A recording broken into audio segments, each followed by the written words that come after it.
voy a pedir lo que siempre les pido, que no se dejen entretener. Los que están al final, siéntanse en libertad. Si quieren pasar adelante, si se quieren quedar ahí lo pueden hacer, pero si quieren pasar adelante también lo pueden hacer, porque esta noche no hay tantos. Y no, yo creo que ninguno se tome en serio ese pasaje que dice que no te sientes en la primera fila. En la escritura dice eso. Por eso algunos, ¿será ese el misterio por el que todos dejan libre la primera banca? Que tienen miedo de que los manden para el final. Entonces, bueno, sentados o parados como quieran, les voy a preguntar si ustedes creen en los milagros. Amén. Pero de verdad creen. Amén. Amén. Pero yo necesito un milagroso esta noche. Yo necesito de verdad un milagro. Y es que ayer yo perdí unas gafas que yo tengo que son para ver de lejos, pero que a la vez son ahumadas y me sirven contra el sol. Pero ellas me ayudan a corregir un problema que tengo cuando yo miro de lejos. Y las perdí, no sé dónde están, pero el Señor sí sabe. Amén. Entonces, pudiéramos orar un momento por eso. Es una de las cargas que quiero dejar a un lado antes de seguir orando, porque además lo descubrí unos minutos antes de salir de la casa.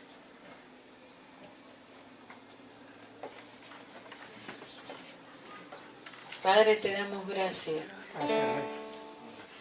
porque para ti no hay ni casualidad, ni exabruptos, ni olvidos. Nosotros sí olvidamos, pero para ti no. Y tú ves lo que nosotros no vemos. Tú sabes dónde están esas gafas, si alguien las vio, si no, si siguen allí donde mismo las dejé. Ahora éramos puestos de acuerdo declarando que tú eres el Dios que está por encima del príncipe de la potestad del aire, por encima de todo poder y autoridad y señorío y sobre todo nombre que se nombra no solamente en este siglo, sino también en el venidero. Declaramos que tu palabra es verdad y tú dices en tu palabra que si al menos dos de nosotros nos pusiéramos de acuerdo sobre la tierra, tú dices acerca de cualquier cosa que pidiéramos, tú, Señor, nos oías. Nos ponemos de acuerdo en que tú puedes devolverme esas gafas, donde quiera que estén, Señor. Oramos para que aparezcan.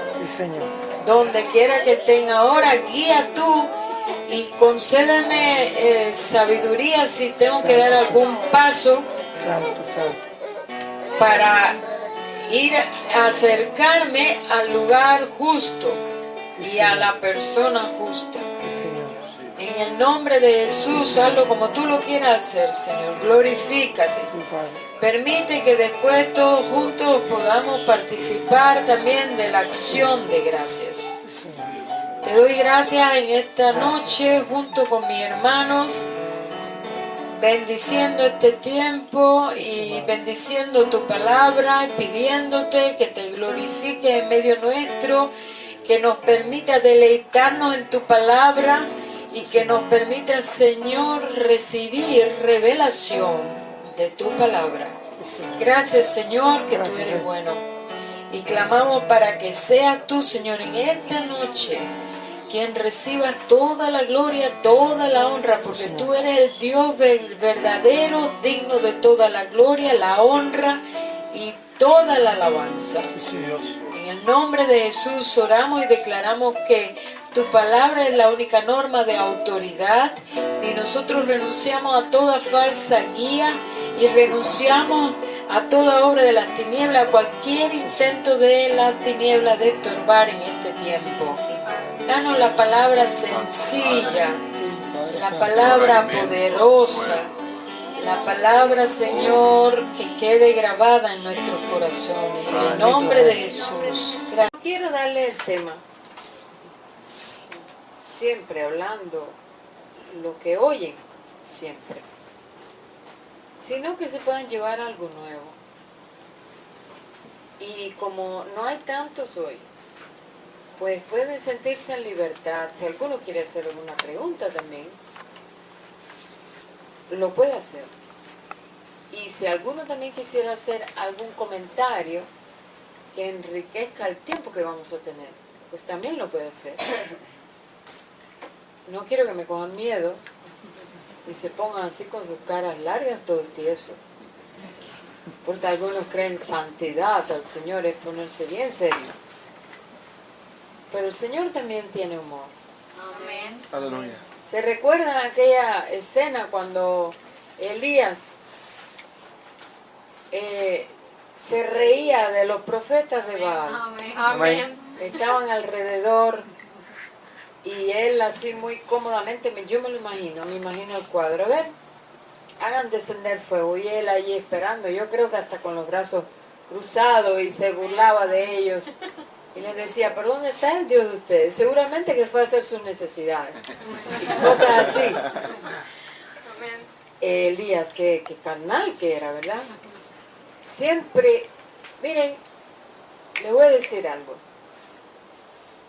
Se nos ha metido por los poros la religiosidad y creemos que la santidad es algo externo, pero la santidad es una condición del corazón.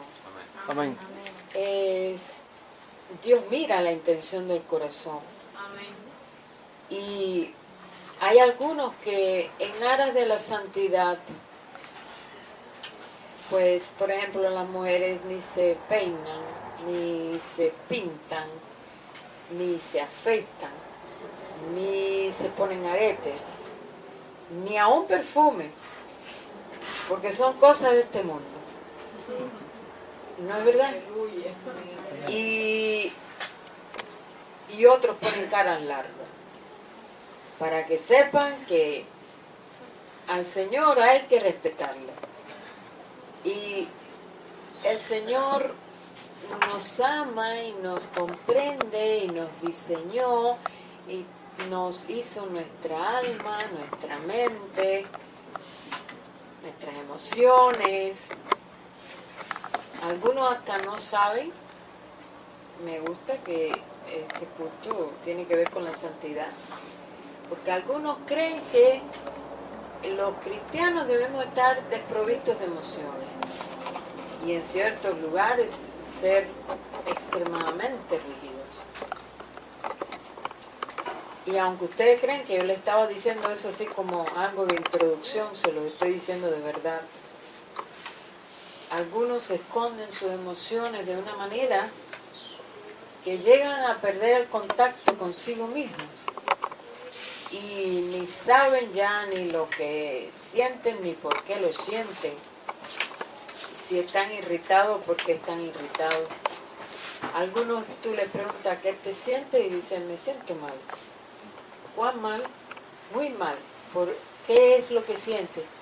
Mal. Pero no te saben decir estoy frustrado o estoy enojado.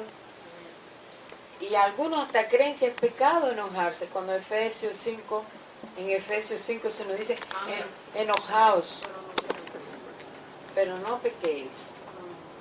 No se ponga el sol sobre vuestro enojo. Y nuestro Dios mismo tiene emociones. Algunas veces dice que Dios estaba airado. Otras veces dice que a Dios le dolió en el corazón. Otras veces dice que Dios se goza.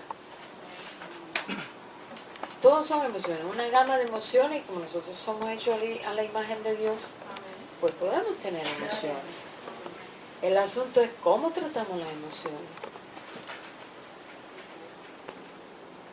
Y quiero, a partir de un pasaje que hay acá, que a mí me gusta mucho, en San Juan 4.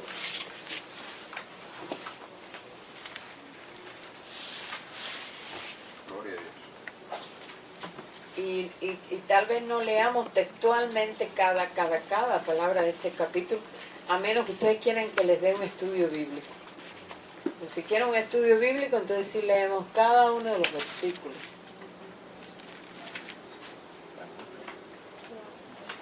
Saben que en el mundo entero escasean ahora los estudios bíblicos, ya no hay más estudios bíblicos. En Europa casi siempre las reuniones en las iglesias son venir a hablar un poquito, y en muchos países en el mundo reírse, entretenerse un poquito también, pero estudios bíblicos ya no los hay.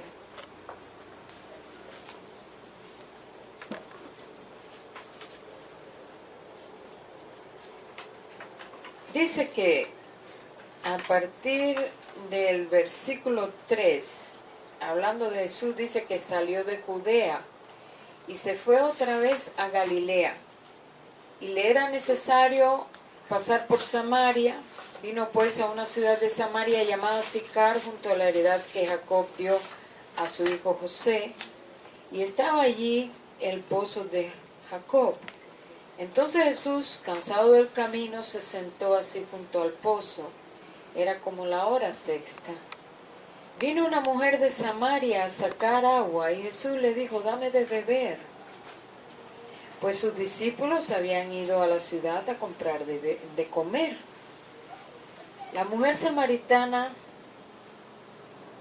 le dijo: ¿cómo tú, siendo judío, me pides a mí de beber, que soy mujer samaritana? Porque judío y samaritano no se tratan entre sí.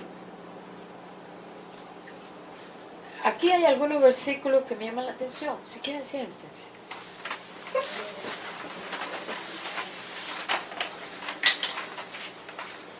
Miren, la meta final de su viaje no era Samaria, sino que le era necesario pasar por Samaria. Y es cierto, los samaritanos y los judíos no se hablaban entre sí. Además, los samaritanos no tenían las mismas costumbres de los judíos. Porque a veces cuando no conocemos el contexto no sabemos de quiénes se trataban ellos. Los samaritanos incluso se han unido mucho entre sí, se han casado entre sí, como consecuencia tienen muchos hijos retrasados mentales. Y ellos sí tenían una disputa, eso sí conocen por el mismo pasaje, que ellos creían que debían adorar al Señor junto a ese pozo. Aquí hay algunos versículos que quiero tocar. Dice que le era necesario pasar por Samaria y de esa ciudad de Samaria vino a Sicar, junto a la heredad que Jacob dio a su hijo José. Y estaba allí el pozo de Jacob. Entonces Jesús, cansado del camino, estaba cansado Jesús. Porque algunos piensan que Jesús, como es Dios, en su condición de Dios, es verdad que es Dios, pero cuando Él vino aquí a la tierra, también era 100% hombre. ¿Se cansaba o no se cansaba? Se cansaba, Jesús se cansaba, como cualquiera de nosotros se puede cansar. Dicho sea de paso, yo no sé por qué la gente piensa que los pastores no se pueden cansar. No es verdad. Siempre, a veces la gente piensa que los pastores siempre tienen que estar disponibles. Mire, saque cuenta por usted mismo.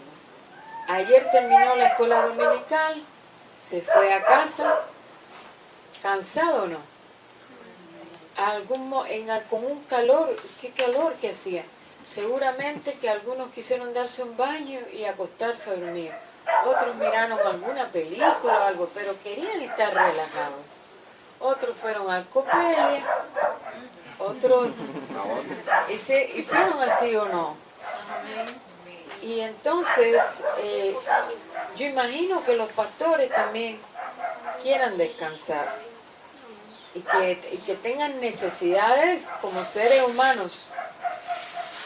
Y no solamente siempre estar prestos para la congregación. Eso es un tema que yo quiero hablar en el taller de matrimonio, pero quiero un adelanto porque algunos aquí no van a ir al taller de matrimonio y que, no sé, choqué con ese versículo y sentí deseo de decir eso.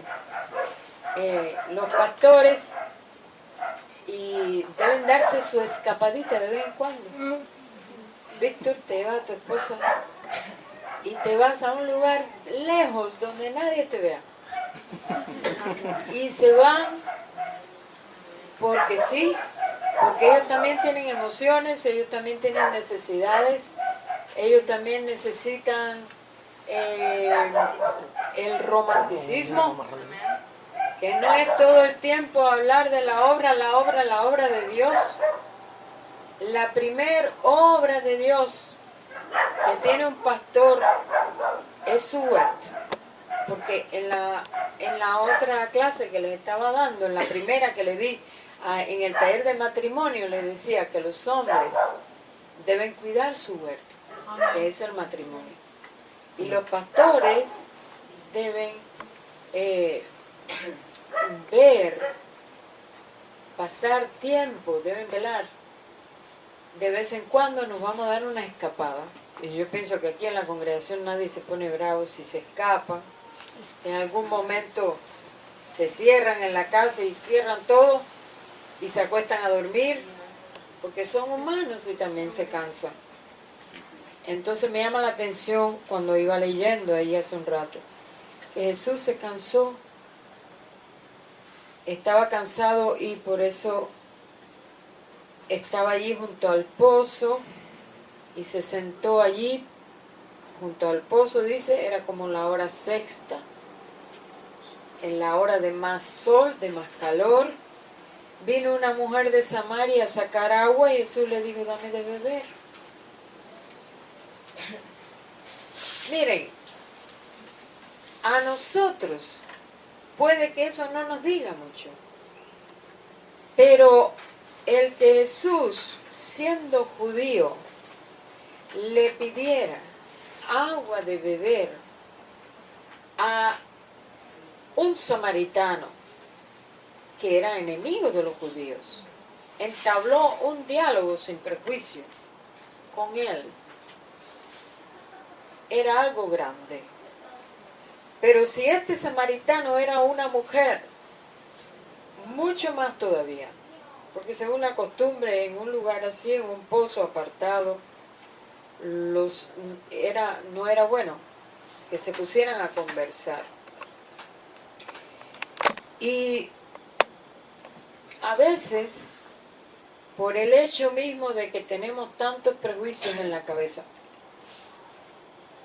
los prejuicios muchas veces son cosas infundadas, son sencillamente costumbres, culturas, pero nos pueden atar. Dice la Escritura que el temor al hombre pondrá lazo. No es algo muy contrario al temor de Dios, que es el temor al hombre. El temor al hombre puede poner lazo. Y a veces Dios quiere hacer algo en uno y no lo puede hacer a causa de los prejuicios. A veces son prejuicios raciales, a veces son prejuicios culturales, a veces son prejuicios que tienen que ver con las diferencias de sexo. Por ejemplo, yo el domingo conversaba y yo decía, ¿no? Esto también es importante, que en todas las iglesias del mundo, no es solo en la cubana, las iglesias están llenas de solteros, de mujeres solteras que están esperando que Dios les traiga un hombre, y de hombres solteros que están esperando que Dios les traiga una mujer. aquí no, en esta congregación no hay hombres y mujeres solteras. ¿Unos cuantos? Ahí, ¿Hay o no? ahí. Y tienen, miren, los solteros son una de las gente que más a veces tienden a deprimirse. Porque los solteros no tienen a veces, muchas veces no tienen con quién compartir intimidad. Imagina que siendo casado o casada tienes una carga, tienes un problema, tienes un peso, pues tienes allí a tu compañero, tienes a tu compañera con quien tú puedes dialogar y tú puedes decir, tengo este y este y este problema. Pero no así los solteros. Además, los solteros saben que, a ver, ¿cómo decir? Andan buscando no una casa, sino un hogar. ¿Es así o no?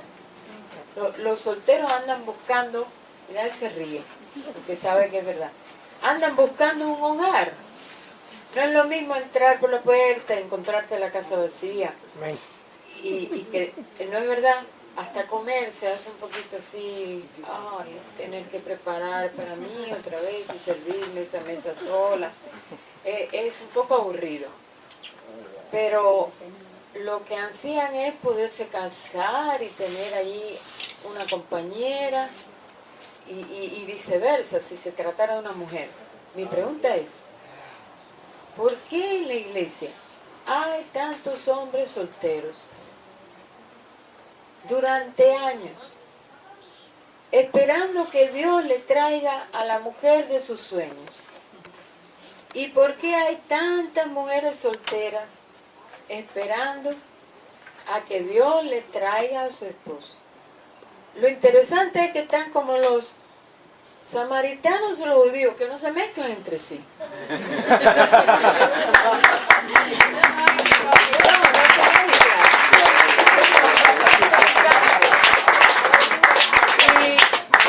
Entonces, dice, ¿por qué Dios no me acaba de traer? No socializan a veces, miren, es muy mala esa presión social que hay aquí, que si ahora yo me acerco a conversar con el hermano, yo te voy a ver con el codo, mira lo que están haciendo. Es un prejuicio, es un prejuicio. ¿Por qué así?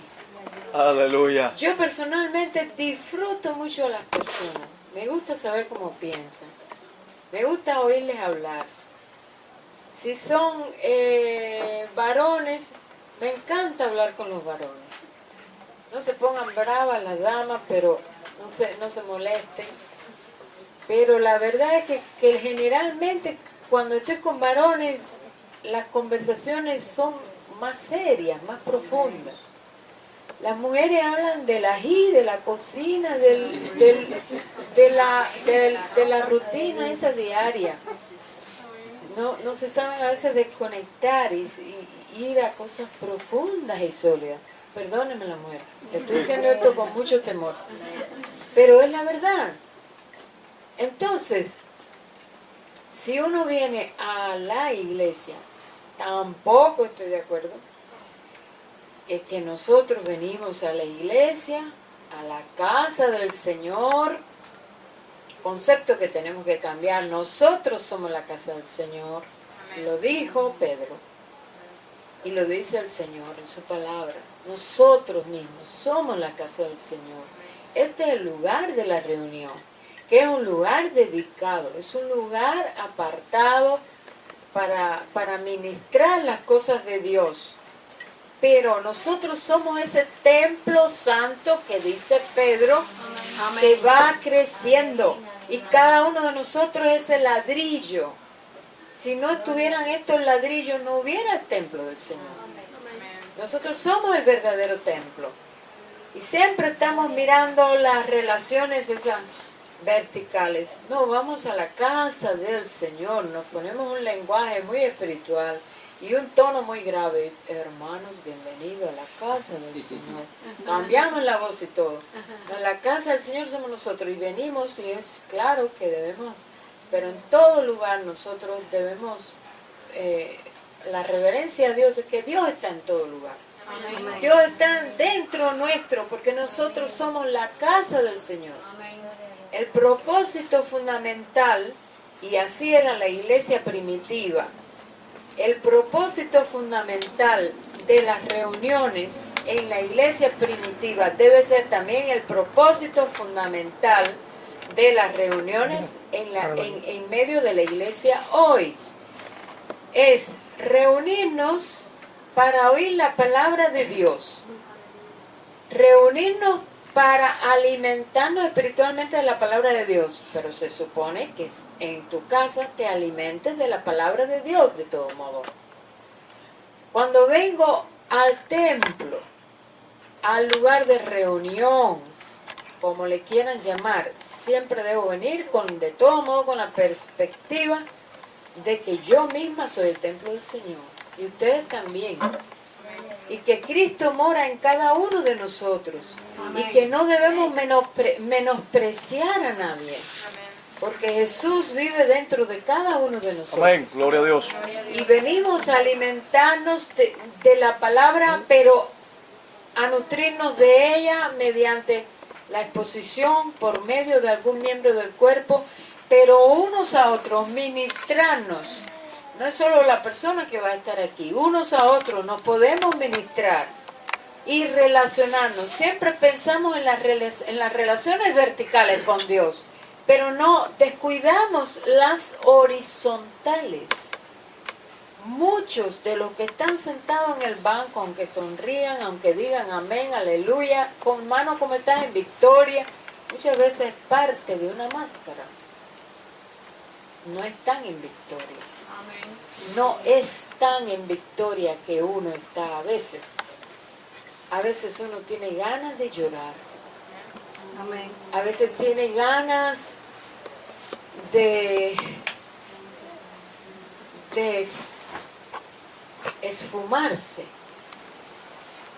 Pero vienen y se reúnen con los hermanos y no tienen, a veces no tenemos un amigo de calidad, de intimidad. Y cuando uno no tiene eso, viene, oye la reunión y se va. Y nuevamente se mete en la cueva. Los hermanos les insto a que le oren al Señor por un amigo, por una amiga, aunque sea uno. Y también propónganse relacionarse unos con otros sin prejuicios. Lamento que no son muchos los que están hoy, pero yo quisiera que ese mensaje lo pudiera oír cada uno. Y que no estén más con ese prejuicio de que si una hermana se acerca a un hermano, ¿y por qué siempre tienen que las hermanas esperar por los hermanos? A ver, no, y eso no quiere decir que ya de allí va a salir un matrimonio, no, disfrútense unos a otros. Y los solteros,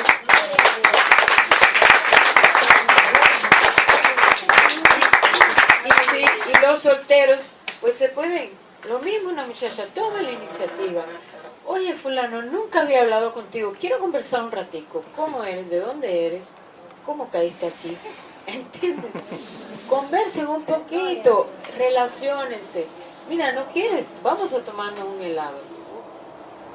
Pero no vaya con la mentalidad esa, hay que romper ese esquema. La hermana se está acercando a mí, quiero un esposo. No, porque eso es un fracaso. ¿Entiendes? Jesús es una figura controversial. ¿Saben por qué Jesús es controversial? Jesús rompe siempre con la lógica de los religiosos. Jesús hizo cosas que escandalizó a la gente. Jesús, ellos tenían por costumbre el día de reposo, había que santificarlo de una manera tremenda. Y sí, hay que santificarlo. Es un mandamiento perpetuo para los judíos. El Shabbat, el sábado, es un día muy especial, pero se iban a los extremos y además tenían a Jesús, al Mesías mismo, delante de ellos y en lugar de rendirse delante de Él. Hoy tú eres el autor del sábado. Ese fue el problema. Se fueron por las reglas. Los religiosos solemos irnos a veces por las reglas más que por el creador de las reglas. ¿Entienden? Entonces, el Jesús, ¿qué hizo? ¿Por qué sanó a aquel hombre en el día de reposo? ¿Por qué hizo sanidades en el día de reposo? ¿Por qué permitió que sus discípulos comieran sin lavarse las manos? Pues miren, los judíos tenían un ritual de lavarse las manos incansablemente unas 7 veces allí antes de comer el pan. Y eso, se sentían más santos y más limpios y más puros. Entonces Jesús diciendo, bueno, se perdieron la perspectiva. Jesús hizo sanidad el sábado para que ellos vieran. El autor del sábado estaba allí. Era Él a quien debían reverenciar, no al sábado mismo. Tenemos la tendencia de hacer ídolo de lo creado, aún los que tenemos conocimiento a veces. Y cuando él explicaba, cuando aquellos fariseos les decían, pero tú no tienes cuidado de que tus discípulos, ¿por qué ellos comen del pan sin lavarse las manos? Es que Jesús escandalizaba a los religiosos y Él mismo no se somete a los religiosos. Donde hay un lugar rígido, Jesús no se somete a eso. Aleluya, Jesús aleluya. Se sale, Él siempre se sale cuando lo quiere meter en una caja, Él se sale de la caja para decir, yo soy Dios. Amén. Yo soy Dios y tú no puedes hacer de mí lo que tú quieres. Y el Señor por eso a veces, cuando lo metemos en una caja, hace como hizo en los tiempos, por ejemplo, de los jueces. Cogió a Débora y la sacó. Amén. Y la puso de líder, porque a veces no hay varones. Una cosa a nivel mundial que estaba fallando es el liderazgo masculino. Como no hay liderazgo masculino, pues Dios, y no solo que no haya liderazgo, cuando yo digo liderazgo, no una persona que sea oficialmente, se le haya dicho en la iglesia, tú eres ahora anciano en la iglesia. No, liderazgo, el varón debe ser líder donde quiera que esté. Y como por la ausencia de este liderazgo masculino, varones que no quieren ni leer la Biblia, pues yo les decía los otros días, pues él entonces coge y levanta mujeres, por ejemplo. Aunque a todas las hijas de Dios se le ha dado la facultad de, como yo les decía los otros días, de tener, por ejemplo, espíritu de revelación, el conocimiento de Él. Si una mujer quiere tener espíritu de revelación, pues solamente tiene que pedírselo al Señor. Y tienen la misma posición en Cristo, una mujer que un hombre.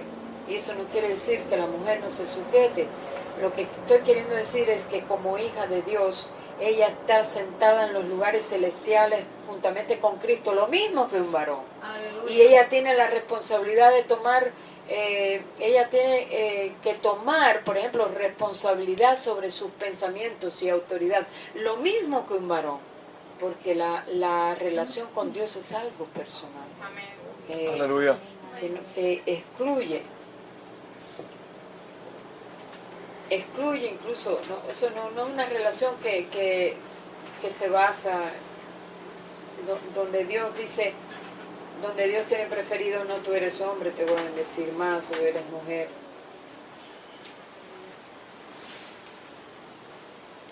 Entonces la mujer, miren, cuando él le pide de beber, la mujer, lógicamente, atónita porque le llamó la atención eso, la mujer samaritana le dijo, ¿cómo tú siendo judío me pides a mí de beber que soy mujer samaritana? porque judíos y samaritanos no se tratan entre sí. Respondió Jesús y le dijo, si conocieras el don de Dios, ¿y quién es el que te dice dame de beber? Tú le pedirías y él te daría agua viva. La mujer le dijo, Señor, no tienes con qué sacarla y el pozo es hondo. ¿De dónde pues tienes el agua viva? Ella estaba pensando en términos no espirituales, sino físicos. ¿Acaso eres tú mayor que nuestro padre Jacob, que nos dio este pozo, del cual bebieron él, sus hijos y sus ganados? Respondió Jesús y le dijo, cualquiera que bebiere de esta agua volverá a tener sed, mas el que bebiere del agua que yo le daré no tendrá sed jamás, sino que el agua que yo le daré será en él una fuente de agua que salte para vida eterna. La mujer le dijo, Señor, dame esta agua para que no tenga yo sed, y venga aquí a sacarla. Jesús le dijo, ve, llama a tu marido y ven acá. Yo he oído muchas prédicas sobre este pasaje en diferentes etapas de mi vida, y casi siempre es así. Que bueno, se habla qué tipo de mujer era, que era una mujer inestable en sus relaciones, que era una mujer que no tenía marido. He oído predicadores que dicen que ella le habló en un tono provocativo, ¿no? Porque sobre todo el versículo 15, la mujer le dijo, Señor, dame esa agua para que no tenga yo sed, ni venga aquí a sacarla. Generalmente el versículo 15 lo asocian como que si ella sexualmente le estaría provocando a él. Bueno, ahí no lo dice. Pero eso depende con qué ojos tú lo quieres mirar. Si hacer leña del árbol caído, dice la Escritura, Dios no hace leña del árbol caído. Les ponía ahorita ejemplos les ponía varios ejemplos de cuando Dios escandalizó a los religiosos. ¿Recuerdan aquella mujer que fue sorprendida en el acto mismo del adulterio? ¿Recuerdan? Y se la trajeron a él para apedrearla. Bueno, pues ellos estaban tratando de cogerle de alguna manera, porque es cierto que según la ley estaba estipulado que si un hombre y una mujer eran sorprendidos en el acto mismo del adulterio, pues se apedreaban. Existía esa ley. ¿Por qué? Parece que es un Dios muy rudo, pero no.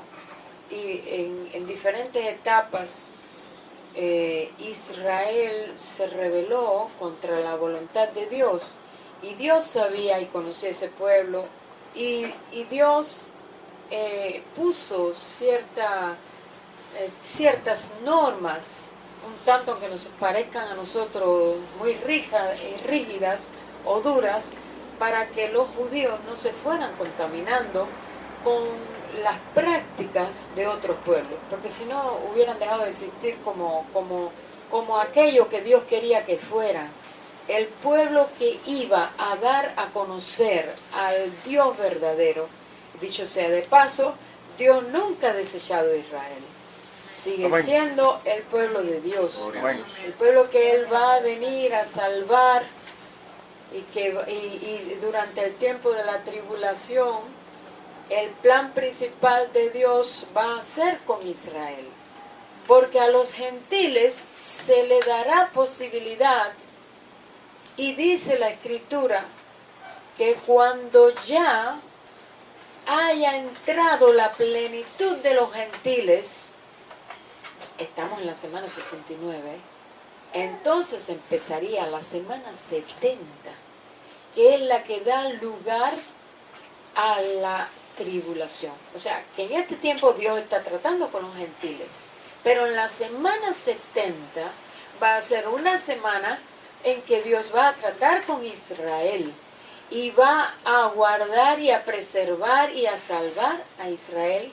que le va a estar esperando. Y es un comentario así, porque también sé que hay un espíritu antisemita que se mueve a nivel mundial, aún en las iglesias. Y existe toda, por ejemplo, la teoría del reemplazo, la teología del reemplazo, de que la iglesia ha reemplazado a Israel, que ahora la iglesia es el pueblo de Dios, y no más Israel. Y yo decía de esta mujer, que en casi todas las prédicas ha sido una mujer marginada, ha sido una mujer criticada por su estilo de vida. Dice que ella le pidió agua a él y Jesús le dijo, ve, llama a tu marido y ven acá. Cuando Jesús le dice, llama a tu marido, no es para avergonzarla. Cuando Jesús le dice, ve y llama a tu marido, Él lo está haciendo para primero, porque Él conoce los corazones, estaba tocando la llaga suya. Estaba tocando su llaga. De hecho, muchas de las personas que tienen mucho dolor, aunque ahora no lo pueden entender porque yo no les estoy dando a ustedes ahora una conferencia sobre sanidad, aunque estoy tocando temas de sanidad también, de relaciones. Saben que la mayoría de las heridas en el alma tienen que ver con la falta de relaciones o malas relaciones o falta de relaciones. Por eso fue que empecé a hablar de los solteros, porque Dios nos hizo seres relacionales y a veces hasta nos han herido durante la niñez. Y muchas de las mujeres, por ejemplo, han sido maltratadas por los esposos y después hasta han quedado así en la sociedad, marginadas como la divorciada. Mira, aquella, encima de que a lo mejor el marido hasta le dijo, ya no quiero nada más contigo, pero después se le estigmatiza y después la señalan con el dedo todo el tiempo. Acuérdense lo que dijo Pablo cuando decía, él decía, hablando acerca de lo que las personas fueron en la vida pasada, él hablaba y él contaba acerca de su conversión, pero hay en un momento en su conversión hablando, él habla de los que eran columnas en la iglesia de Dios y él dijo, lo que hayan sido en otro tiempo, para nada me importa. Y hay muchas mujeres dentro de las iglesias que los varones no se acercan a ellas, porque dicen, esa es divorciada. Es interesante que muchos varones, yo no sé por qué esta prédica está de repente girando alrededor de esto, porque son cosas que no tenían pensado decir, pero yo no sé por qué muchos varones que están en las iglesias, que están atados, tienen ataduras de índole sexual, tienen cosas en su vida no resueltas, y están esperando que Dios le dé una esposa. ¿Por qué le piden al Señor una esposa que jamás haya tenido relaciones sexuales con nadie? Y ellos mismos están teniendo algún tipo de práctica sexual, aunque es fuera de la voluntad de Dios. Eso habla acerca de una cosa, que la mujer es mucho más marginada en la sociedad. Y igual que aquí, han pasado muchos siglos, pero a la mujer se le sigue tratando con prejuicio y a la mujer también se le sigue marginando.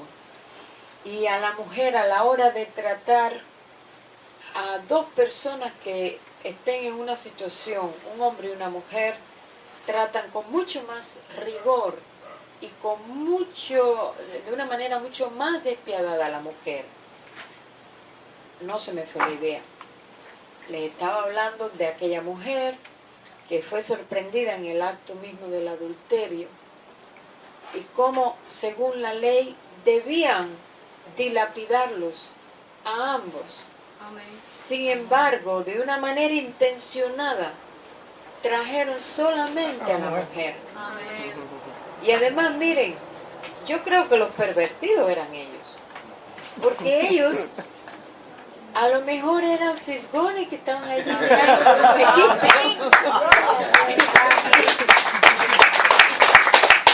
Ellos seguramente que eran fisgones. Y estaban mirando y entraron y la atraparon a ella. La llevaron allá, incluso la pusieron delante del Señor para que el Señor la dilapidara. Y entonces el Señor empezó a escribir en el piso. Algunos teólogos dicen, yo no quiero decir nada, pero algunos teólogos dicen que Jesús, mientras escribía en el piso, Él escribía ahí nombres de pecados. Robo, adulterio. Eso no lo digo yo. A mí no me gusta especular. Porque yo misma a veces, por ejemplo, he estado oyendo una clase interesante y estoy pintando flores. Y entonces por eso me puse en el lugar de Jesús y digo, no, necesariamente, no tiene que ser eso. Pero él sí escribía en el piso con el dedo, a lo mejor estaba contando hasta 1000. ¡Uy, raza de víboras! ¿Hasta cuándo? ¿Hasta cuándo tendré que soportarlos? ¿Entienden? No se sabe bien lo que él estaba haciendo, pero ellos estaban planeando de manera perversa contra la mujer, pero también contra Jesús. Para después tener de qué acusarlo, porque si él decía que había que apedrearla, ¿y dónde está el varón? Pero aparte de eso, Dios no cayó en esa trampa. Jesús no cayó en esa trampa, y aquella mujer que vino, que fue sorprendida en adulterio, le mostró uno de los rasgos más poderosos y extraordinarios de Dios. Es su misericordia. Amén. Aleluya. Mira, la trampa de Satanás es que nos fijemos en el poder y que busquemos el poder. El poder ya lo tenemos dentro de nosotros, porque se llama espíritu de poder.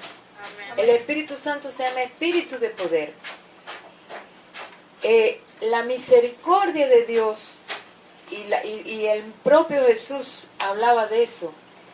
Él es misericordia, la misericordia, vamos a decir, personalizada, es Dios mismo, y tiene de nosotros misericordia.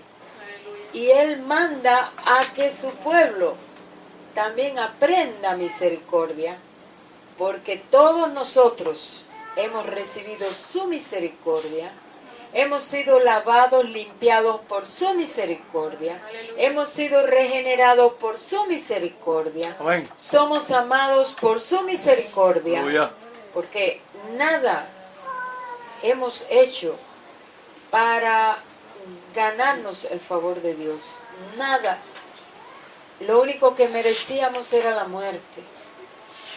Por lo tanto, aquí a Dios le plujo mostrar su misericordia. Jesús vino para dar a conocer al Padre, y eso es lo que está haciendo en este pasaje, mostrando su misericordia. Se lo mostró a esa mujer. Vino, dice Juan, me gusta como lo presenta Juan, que Él es el Cordero de Dios, que vino, el mismo Dios eterno, que vino lleno de gracia y de verdad, a mostrarnos, a darnos a conocer al Padre. Y ese es el rasgo fundamental del Padre, es su misericordia y su amor. Entonces, miren, a la hora de evangelizar, me llama la atención que nos aprendemos las 4 leyes espirituales, así, de memoria. Tenemos que venir y explicarle las 4 leyes espirituales al inconverso que está en la calle, Y empezamos por cuantos todos pecaron, están destituidos de la gloria de Dios, y no dejamos a la gente hablar. Cuando uno no deja a la gente hablar, no sabe cómo piensa. Amén. Ese no fue el método de Jesús. Jesús entabló una relación con la gente. Y de una manera natural. Y tampoco le dijo, vamos para la sinagoga. Siempre decimos a la gente, vamos para la iglesia. Yo sé, aquí hay muchos que están llamados, tienen ministerios dentro de la iglesia, pero hay otros que son llamados, por ejemplo, al evangelismo. Y aquí hay un modelo, bueno, para los que aman el evangelismo y han sido llamados al evangelismo. Pero de todos modos, todos nosotros, en algún momento determinado, Dios nos va a poner una persona al lado, seamos o no evangelistas, a quien le podemos hablar y le mostrándole la misericordia y la compasión de Dios. Aleluya. Y predicar no una ley, y predicar no reglas, y predicar al perdido, no predicarle vamos a la iglesia, sino a Jesús, dar a conocer a Jesús. Hemos sido llamados, somos pueblo admirable, somos pueblo escogido por Dios, llamados a anunciar las virtudes de aquel que nos llamó de las tinieblas a su luz admirable. Amén. Entonces, aquí cuando le dice Jesús, le tocó su llaga. Miren, esa mujer tenía una llaga. Eso yo le llamo normalmente la llaga antigua. Que no voy a profundizar en nada de esto, yo estoy así por arribita, pero para que ustedes sepan, él allí le dijo, ve y llama a tu marido y ven acá. Ese era el dolor de la samaritana. Muchas, siendo hijas de Dios, se sienten como la samaritana. Muchas, cuando en la iglesia se lee Juan 4, se sienten avergonzadas, porque se sienten como la mujer samaritana. Muchas se ponen tristes, porque se sienten como la mujer samaritana. Y si oyen al predicador dándole golpe a la samaritana, ellas mismas sienten que le están siendo apaleadas. Y Jesús toca su llaga no para avergonzarla y decirle qué pecadora que eres, has tenido tantos maridos, sino para que esta mujer vea cuánto Él conoce su situación y conoce de su llaga y conoce de su dolor, pero aún así no la menospreció, porque no fue ella, sino Él fue quien le dijo a la mujer, dame de beber. Él fue quien entabló con ella una relación y le pidió, dame de beber. La mujer le dijo, no tengo marido. A ver, ¿cómo se lo diría ella? Es interesante. No tengo marido, lo diría así. O tal vez ella dijo, no tengo marido. Así un poquito apenado. No tengo marido. Tal vez miró al piso. No tengo marido.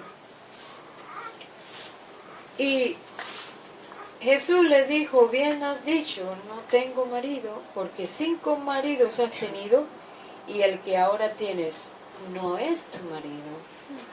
Esto has dicho con verdad.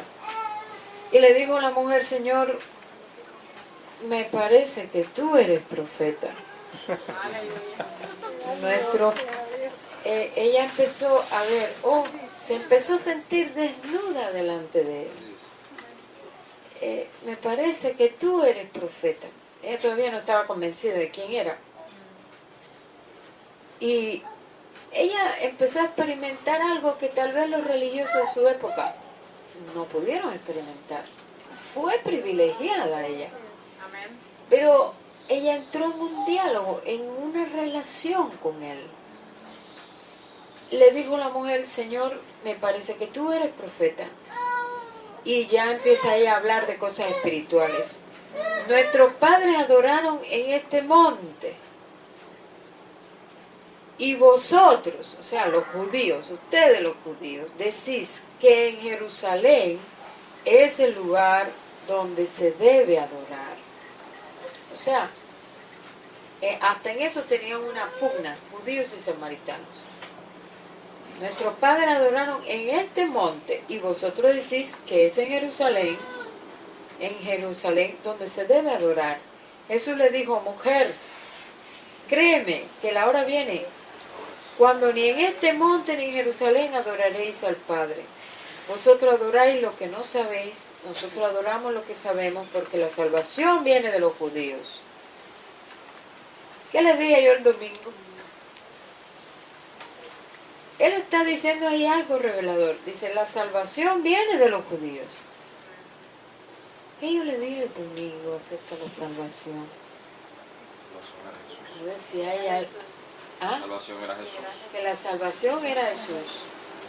Y él estaba diciendo, yo vengo de los judíos, yo soy la salvación. Pero, claro, es una implicación de eso, porque dice, vosotros adoráis lo que no sabéis. Nosotros, quienes los judíos, adoramos lo que sabemos, porque la salvación viene de los judíos. También se puede tener en cuenta que la salvación viene de los judíos porque fue Dios, el Dios de Israel, quien escogió a Israel, para que en Israel naciera la salvación de los judíos, que iba a ser el Mesías Jesús. Y le dice, la hora viene y ahora es cuando los verdaderos adoradores adorarán al Padre en espíritu y en verdad, porque también el Padre tales adoradores buscan que le adoren. Dios es espíritu y los que le adoran en espíritu y en verdad es necesario que adoren. Le dijo a la mujer, sé que ha de venir el Mesías llamado el Cristo.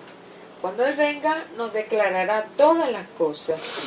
Jesús le dijo, yo soy. En ese diálogo ya... Mira, mujer, mira, hombre, si quieres recibir revelación, Cristo es la palabra, y esta es su palabra escrita. Y el Espíritu no trabaja sin la palabra. Si tú quieres recibir revelación y ser lleno de espíritu de revelación, pídeselo a Dios y vea la Escritura. Es la revelación, lo que en el siglo presente, miren, yo que vengo de Europa les puedo decir, lo que la gente entiende por revelación frecuentemente es que digan, aquí hay un joven que lleva 7 años esperando a su esposa. ¿No es verdad? Se están riendo. El Espíritu me está diciendo que el año que viene, en diciembre, se va a casar. Y todo el mundo se queda pensando, ¿seré yo? ¿Será el otro? ¿Quién será? ¿Entiendes? Si no, aquí hay un hermano que está en pecado y tiene que arrepentirse. ¿Seré yo? ¿Será la otra?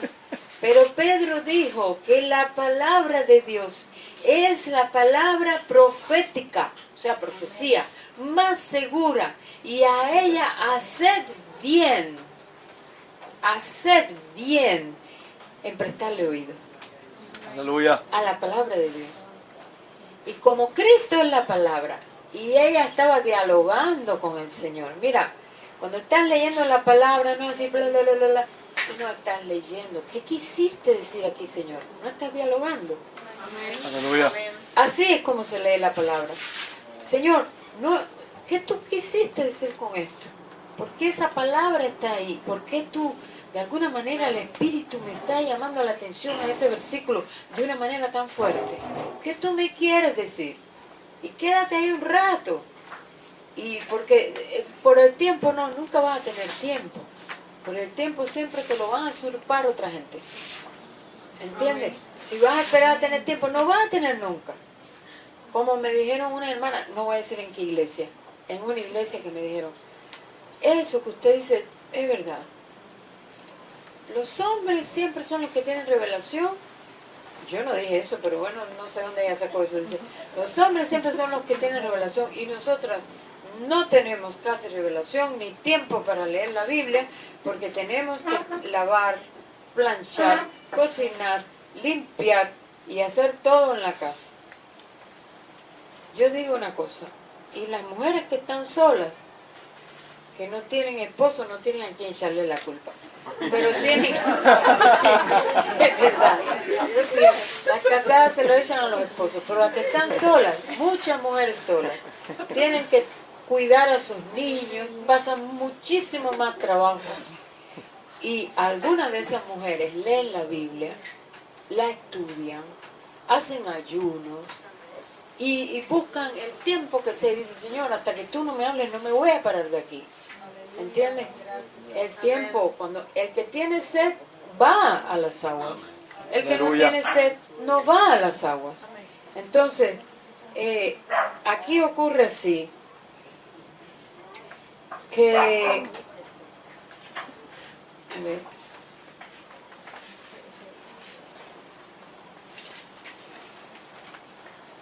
Me había perdido. El espíritu desea... Sí, ellos entran en un diálogo y ya cuando la mujer le pregunta, ya la mujer como que empieza, primero lo ve como profeta y ahora empieza a hacer un poquito a decir, uy, yo sé que viene el Mesías, yo sé que el Mesías debería venir. Y entonces le dice, yo soy, ya es una revelación. Gloria. O sea, Dios le habló porque ella estaba en diálogo con la palabra, él estaba en diálogo con él. Y él le reveló y le dijo, yo soy el que habla contigo. En esto vinieron sus discípulos y se maravillaron de que hablaba con una mujer. Eran prejuiciosos ellos. Se maravillaban ahí. Uy, está hablando con una mujer. Pero no querían que él los oyera. Pero era una cosa como, ay, ¿qué es hablando con esa mujer? ¿Y por qué? No es que así se maravillaron, ay, qué bien que está hablando con una mujer, no, uy, ¿qué hace hablando con ella? No se dará cuenta qué clase de mujeres. Enseguida empiezan, porque tenían prejuicio también, tenían prejuicio. Entonces, pero miren, dice, sin embargo ninguno dijo, pero porque no se atrevieron. Porque ya los discípulos estaban acostumbrados a que Jesús no era un religioso y que no sabían con qué les iba a salir. No le dieron nada, no se atrevieron. Entonces se quedaron así, encallados, y dice, que ninguno dijo, ¿qué preguntas? ¿O qué hablas con ella? Entonces la mujer dejó su cántaro. Mira, el cántaro para ella... Ya sabemos que era importante, porque si no, ella fue ahí a sacar. Hasta se le olvidó de la contentura. Y fue a la ciudad y dijo a los hombres, venid, ved a un hombre que me ha dicho todo cuanto he hecho. ¿No será este el Cristo? O sea, ella todavía tenía, pero aunque ella no lo dice así muy categóricamente, pero ya ella dice, vaya... Yo creo que ella dudaba de sí misma, de si decía sí o no. Muchos de nosotros cuando han recibido una revelación, dicen, ¿no estaré yo equivocado? Ay, ¿no será que estoy yo blasfemando? ¿Entiendes? Pero eso fue lo que ocurrió en ella. ¿No será este el Cristo? Entonces salieron de la ciudad y vinieron a él. Entre tanto, los discípulos le rogaban diciendo, Rabí, o sea, maestro, come. Él les dijo, yo me imagino hasta una cara de suspicacia de eso. Yo tengo una comida que comer, ustedes no se imaginan. Él decía que nuestro Dios tiene humor, no es un Dios.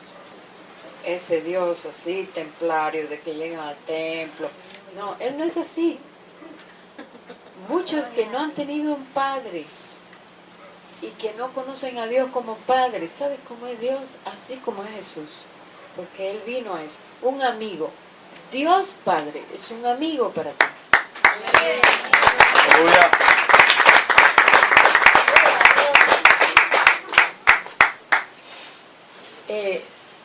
Entonces salieron de la ciudad y vinieron a él. Miren, se convirtió en evangelista. Abran bien los oídos, tanto hombres como mujeres, pero bueno, en este caso era una mujer. Se convirtió en evangelista. No pudo dejar de hablar de lo que vio y oyó. Aleluya. No hubo una junta directiva. No hubo nadie que le dijo, hermana, te vamos a ungir para que tú seas la evangelista oficial de aquí. ¿No es verdad que no lo hubo?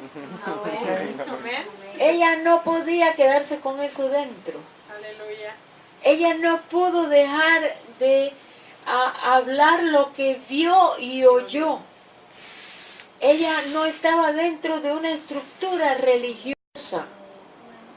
Ella salió simplemente y habló con mucho gozo lo que se le había sido revelado. Cuando uno recibe revelación es imposible, pero imposible que te quede igual. Cuando tú recibes revelación es imposible que tu boca no hable. De eso habla un texto en el Antiguo Testamento que habla acerca de eso, que dice dice algo así que cuando Jehová hablare, ¿quién no profetizará? Si el Señor habla, mira tú, y te habla, tu boca se abre. ¿Lo quiera la junta directiva o no lo quiera? Aleluya.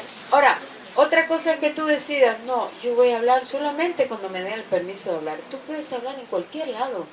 Tú puedes hablar en tu trabajo, tú puedes hablar en cualquier lado. Tú no tienes que esperar una junta directiva. Oh, yo no puedo hablar todavía porque es que yo soy como la mujer samaritana, 5 maridos he tenido. Y el que, ¿entienden? El que tengo ahora no es mi marido. Entonces, arregla eso con Dios. Pero Dios te ama. ¿Entiendes? Dios te ama. Y quiere que tengas una relación con Él, recibas revelación y hables la palabra también a otro, hables acerca de Él. Ella no se fue a salir a predicar muchos mandamientos, ella se fue a hablar de uno con quien ella se encontró en el pozo de Jacob, ¿entienden? Miren ahora, entre tanto los discípulos le rogaban diciendo, Rabí, come, y les dijo, yo tengo una comida que comer, que vosotros no sabéis. Entonces los discípulos, Jesús estaba contento, él sabía, por ahí los voy a ver subiendo ahorita.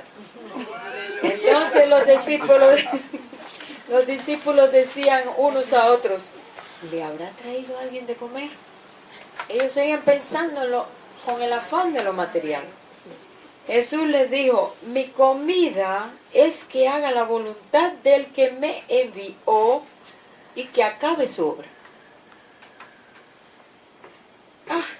Eso puede ser muy bueno para el domingo.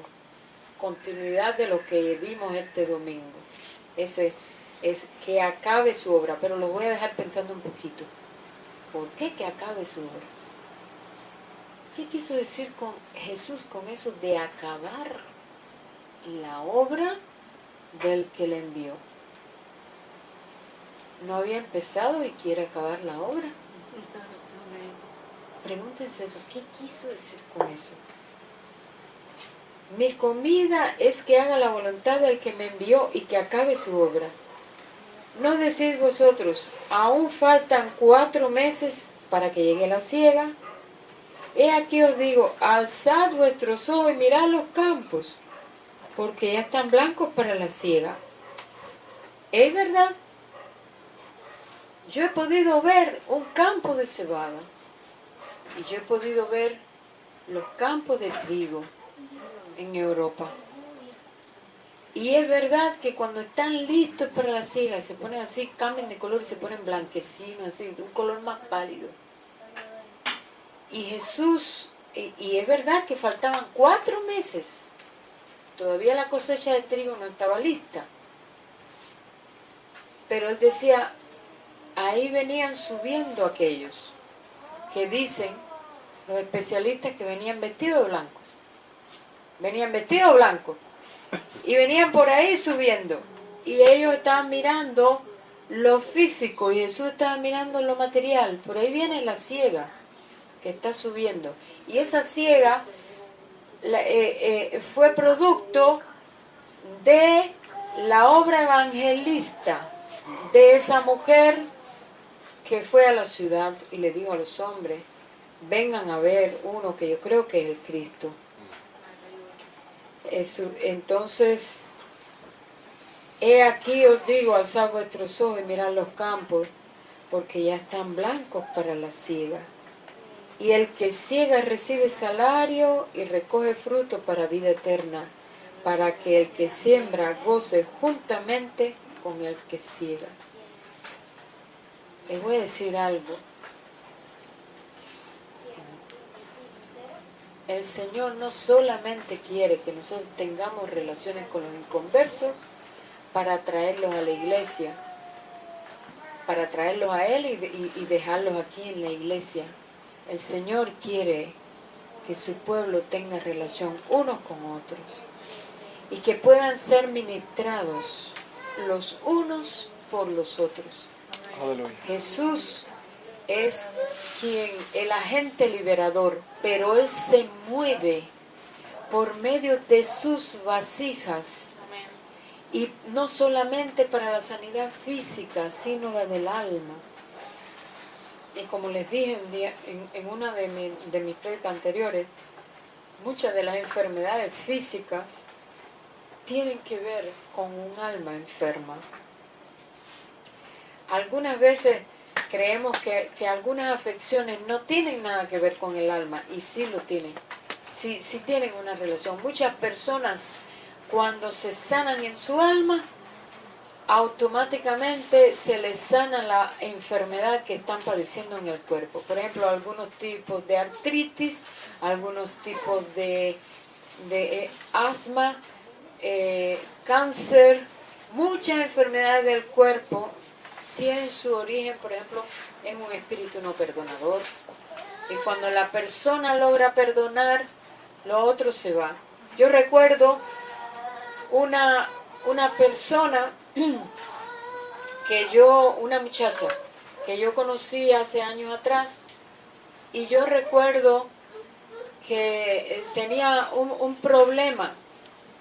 Ella se pasaba el día, sí, ella tenía una afección física y no sabía de dónde venía, y esto va a ser lo último que voy a decir, y no sabía de dónde venía su afección porque vomitaba mucha flema y no sabía de qué. Le hicieron pruebas de todo tipo, y el asunto era que ella no había todavía perdonado a su padre, que incluso estaba muerto, que la había violado en la infancia, y no se fue el problema físico que tenía hasta que no logró perdonar a su papá.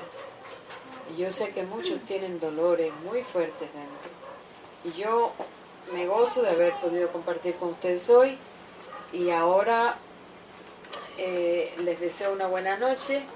Le doy el resto del tiempo al pastor. Les deseo que durante toda esta semana vayan preparándose en base a lo que han oído, en base a las cosas que ustedes quisieran saber.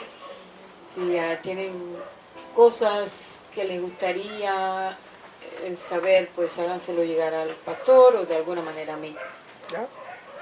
Okay. Gracias por la oportunidad.